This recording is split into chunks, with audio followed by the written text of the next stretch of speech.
The landscape of the Bible is as brutal as it is breathtaking.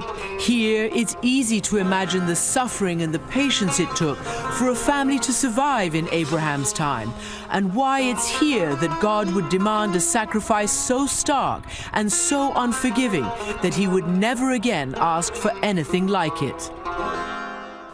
I'm standing under the rock where Muslims believe that the Prophet Muhammad ascended to heaven.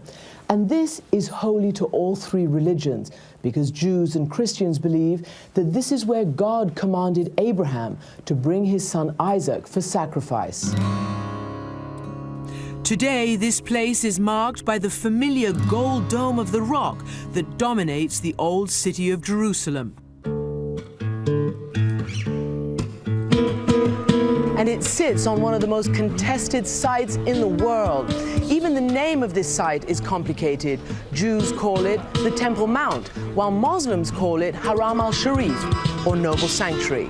On one side is the Western Wall, the holiest site that Jews come to pray at, and nearby, the Christian Church of the Holy Sepulchre. In just 1 square mile, the most revered places of each of the three religions. And this is also the place where the Bible tells us that God had finally demanded too much.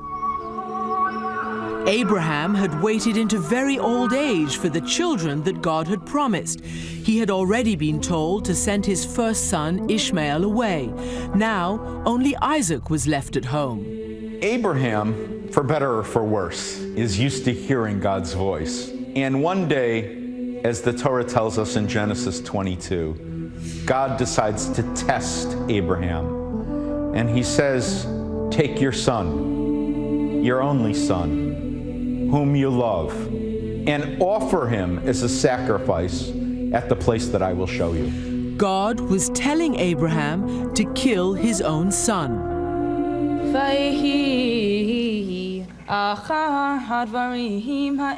You would think that that story is so barbaric that it would have died out over time. Instead, Jews read it in their holiest week of the year on Rosh Hashanah. Christians read it, the same story, in their holiest week of the year in Easter. Muslims read it, the same story, in their holiest week of the year. To this day, the story is commemorated by Muslims all over the world on a holiday called Eid al-Adha. The Hassan family are American Muslims living in New Jersey. One son, Yusef, is about the same age Abraham's son would have been, and he's trying to imagine how he would have felt. He was probably extremely scared at what was going to happen, and he was very worried for his dad because he knew his dad was going through a long trouble just getting over the fact that he had to kill his own son. But I'm sure he understood that it's coming from a higher power.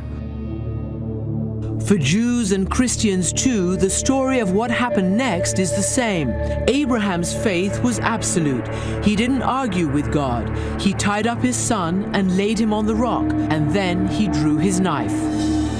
And as the story goes, Abraham literally lifts the knife before God says, "Abraham, Abraham, you don't have to do this."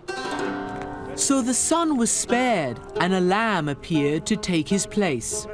One of the abiding lessons we're meant to learn from Genesis is obedience to God. That if you are obedient, then in the end you are rewarded. Muslims believe Ishmael, not Isaac, was the son Abraham was called upon to sacrifice. But the essence of the story is the same across the three religions.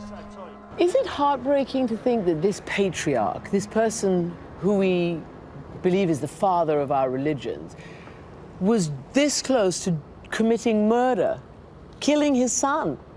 I don't know if it's heartbreaking or not, but I know that it's eye-opening and that it's important because Abraham introduces the idea you can kill in the name of God. And I think it's important for everybody to understand that this idea is embedded in these biblical stories. This is not all, kumbaya and can we all live in peace and say, oh, you like butterflies and love your children and therefore we can all get along. And yet the story is not an endorsement of killing in the name of God. So it's a test. God is testing him. he doesn't really intend for him to kill his son. At a time when offering human sacrifice was common, this story was a call to end that barbaric practice. Still, here and in so many places around the world, so many thousands of years later, the sacrifice of sons and daughters in the name of God and faith goes on and tragically on. Be it ox or be it brave, Father, tell me, please, the God of Abraham, every day to die. God may have been demanding total submission, but he also decided in the end that a human life has more value than blind obedience. And in the end, of course, Ishmael lives, Isaac lives. And taking this journey with my own son Darius brought these stories to life in the most profound and visceral way. Beautiful, right, Dad? Yeah, it's crazy. It was a reminder of how personal the stories of our ancient religious texts can feel and why they remain so powerful even to this day.